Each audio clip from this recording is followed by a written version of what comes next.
Hi, this is Kirk, the Bariatric Carnivore. Let's talk about the sunshine in my life, vitamin D. This is a wonderful vitamin. It's actually more of a hormone than it is a real vitamin. And the reason why it got on my radar screen, the reason why I pay so much attention to it was because of COVID. One of the things that popped up out of Italy was somebody noticed that the people that were dying of COVID had very low vitamin D levels, and it turns out that in that part of northern Italy, they have historically low vitamin D levels, and as a result, they were one of the most susceptible groups. And when you looked across the United States, you kept seeing the same thing, that people had two things in common that were having a very rough time of COVID: low vitamin D levels and metabolic syndrome. And I started researching the heck out of it. And I found some really great studies. It turns out that there's been some very good double-blind studies that looked at high vitamin D levels and your ability to fight off respiratory infections. And it's a very strong correlation. So if you want your immune system to be at its robust max, you wanted to have high vitamin D levels. So I was trying to figure out, okay, how do you get higher vitamin D levels? Well, it turns out the best source of vitamin D is sunshine. It is called a sunshine vitamin. And that does not mean that you have to go out and get burned, but you do need to, sun exposure is very helpful. It turns out that good sun exposure, just getting, some sunlight during the summertime months, is spectacularly useful for your overall health. It increases the amount of nitrous oxide in your body, which is what helps get you to relax your blood vessels, which means it's going to lower your blood pressure. So your artery walls get healthier when you have high nitrous oxide levels and vitamin D. Now, particularly vitamin D, when it's mixed with another vitamin called K2. These two seem to work in tandem to get calcium out of the bloodstream and to create stronger bones. So there's a host of great stuff that comes from vitamin D, and I am amazed by it because it is involved in so many different functions throughout your entire body, from your immune system to your bone health, your sex life. Everything kind of revolves around having high levels of vitamin D. And it's amazing how little it is actually talked about. I mean, it saved people's lives in a trial project that was done over in Spain. They broke down two different groups with severe COVID. They were hospitalized for it, about ready to go on ventilators. And it turns out that those that got the vitamin D, all of those people survived and were out of the hospital relatively shortly. The people that didn't, a bunch of them ended up on respirators and died.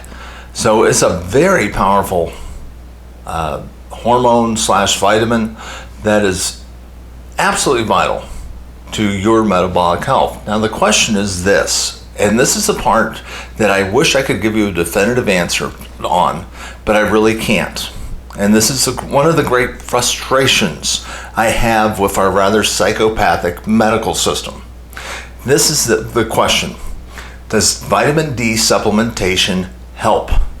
And frankly, no one knows. Not with absolute certainty. I wish I could say, yeah, if you took a vitamin D supplement, you're going to be okay. And I can't, because here's the problem. Metabolic syndrome, that's where you have high blood pressure, high HDLs, high triglycerides, high blood glucose, high blood pressure, all these type of things, being overweight, having a big waist. All these things tend to lower your vitamin D levels. So you can't tell if somebody has low vitamin D because of their metabolic syndrome or because of their diet, or if they're intertwined in any way, shape, manner, or form. Now, this is something that it could be knowable. It is very easy for the government to sponsor an experiment where they could do a double blind and supplement half of them they don't, and let's take a look and see if vitamin D supplementation raises overall vitamin D levels. But they haven't done it. Why? Because there's no money in it. There's no money in it for Big Pharma because vitamin D is ridiculously cheap. And frankly, most of the money that our regulators get come from fees paid for by Big Pharma when they do studies. And if they're not doing studies, then nobody is going to look into it.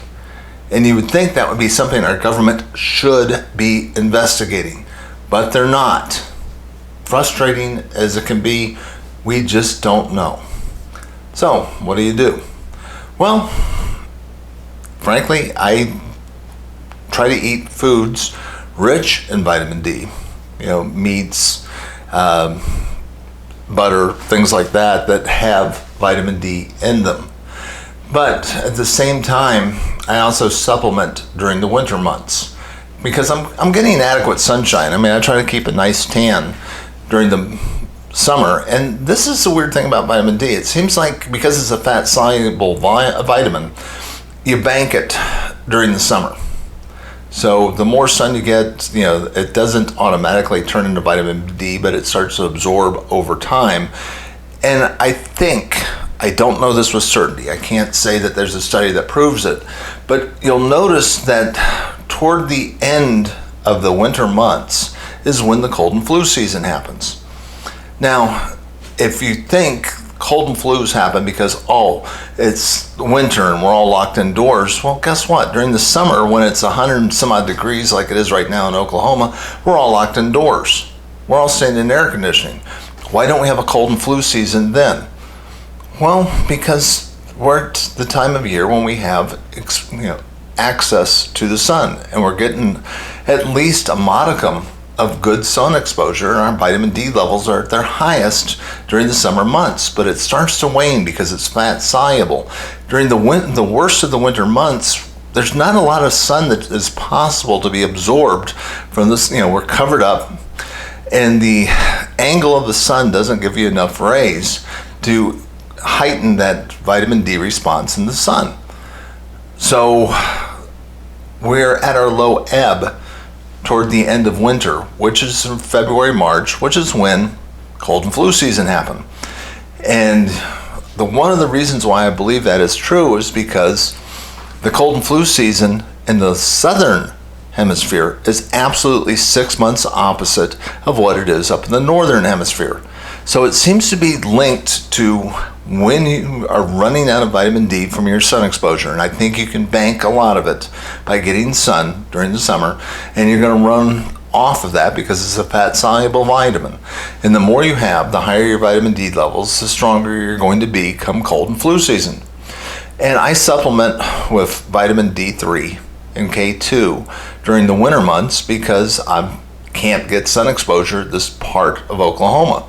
So think about it. I think it's fairly cheap insurance to try because I can't tell you that it's definitive protection the rest of it, for sure. I'm metabolically healthy and I take the supplements just because it's cheap insurance. Maybe it works, maybe it doesn't. Who knows? Now, what form of vitamin D do you take? And this is another interesting story. See, when I had a primary care doc, he got very interested in vitamin D because his wife had a low vitamin D level, and he started supplementing her and she started to feel better. And he thought, wow, okay, maybe we ought to start testing this more often. So I checked my vitamin D level, it was low, but I also had metabolic syndrome. That was, should have been, if he had really been looking into it, he would have realized that there was a link between metabolic syndrome and low vitamin D levels, but he wasn't into it that much. And then he did the interesting thing.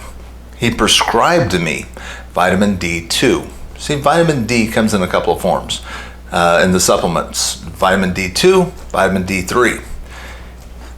Vitamin D2 is a prescription version of it. It's plant-based. And do you know how much effect vitamin D2 has on your vitamin D level? 0. It has no effect. So he was giving me a very expensive drug supplement to take, but because he had a prescription pad, he thought it had to be better. But if he had looked into the literature just a little bit, he would have realized there's virtually no absorption from vitamin D2. You need vitamin D3, which you can get at the drugstore. So, that's another point as to how little most primary care doctors actually know about nutrition. They don't study it. They don't teach that in medical school. And frankly, if you just read the headlines about vitamin D, but you don't understand which form of it works best, you make the same mistake as your own family doctor. So your family doctor isn't going to get you healthy. They don't know enough. They're not really qualified in areas like nutrition, exercise, and sleep. That's not what they do. They have their prescription pad, and that's about it. They can take care of acute illnesses. When you're presenting with a pain in your side, they can help you to determine if you've got appendicitis, and they are great at that stuff. But as far as getting you healthy, they stink. Sorry, that's just all there is to it. They just don't know enough. They don't teach you how to get healthy in school. They just don't.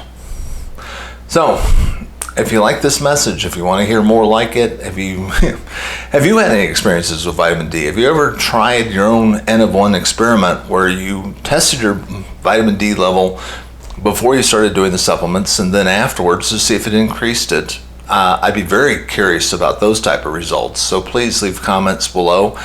I'm always fascinated by this subject. I'm always trying to get healthier. And it's worth investing in. Please keep your eye up for stories relating to vitamin D because it's crucial to your health. This is Kirk, the Bariatric Carnivore. I try to put out a new message every workday. If you like this message, hit the like and subscribe button, and I will talk to you soon.